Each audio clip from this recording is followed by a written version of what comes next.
Pria itu datang ke sebuah perusahaan besar untuk mengikuti wawancara kerja dengan gaji tahunan mencapai $1 juta Amerika. Namun, semua orang terkejut melihat penampilannya. Pakaiannya kotor dan wajahnya dipenuhi noda cat. Pemilik perusahaan tampak tidak senang melihatnya, tetapi pria itu tidak mencari-cari alasan. Ia memilih untuk berkata jujur.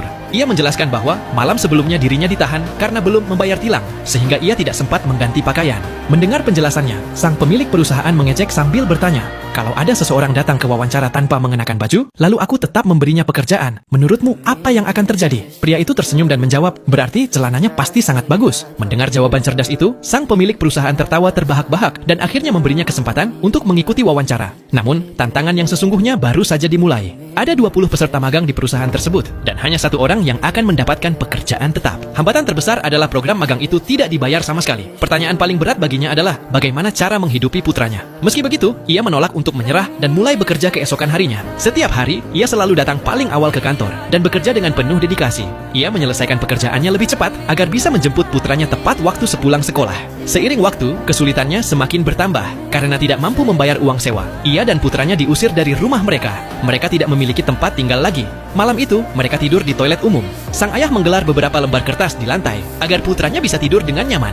Saat seseorang mengetuk pintu di tengah malam, ia hanya duduk diam sambil menutupi telinga putranya. Pria yang selama ini menghadapi setiap tantangan dengan berani akhirnya benar-benar hancur secara batin pada malam itu. Namun, ia tetap tidak menyerah. Pada pagi hari, ia bekerja sekuat tenaga, dan pada sore hari, ia mengantre bersama putranya demi mendapatkan tempat di penampungan tunawisma. Setelah putranya tertidur, ia duduk di bawah cahaya lampu yang redup untuk belajar dan menambah pengetahuan. Untuk menutupi kekurangan uang, ia bahkan mulai menjual darahnya.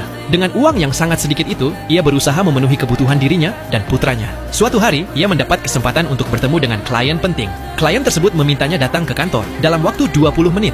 Ia segera berangkat, tetapi di tengah jalan manajernya memberinya tugas lain. Ketika ia tiba di kantor klien, orang itu sudah pergi. Ia merasa kecewa, tetapi tidak kehilangan harapan. Pada akhir pekan, ia langsung mendatangi rumah klien tersebut bersama putranya dan meminta maaf atas keterlambatannya. Melihat dedikasi dan kegigihannya, sang klien sangat terkesan. Meski tidak langsung memberikan kerjasama, ia memperkenalkannya kepada beberapa klien baru. Perlahan tetapi pasti, kerja kerasnya mulai membuahkan hasil. Akhirnya, tibalah hari terakhir program magang. Sang manajer memanggilnya ke ruangannya. Untuk meredakan kegugupannya, pria itu bercanda. "Hari ini saya memakai kemeja karena ini hari terakhir." Pemilik perusahaan tersenyum dan berkata, "Pakailah lagi besok karena pekerjaanmu dimulai besok."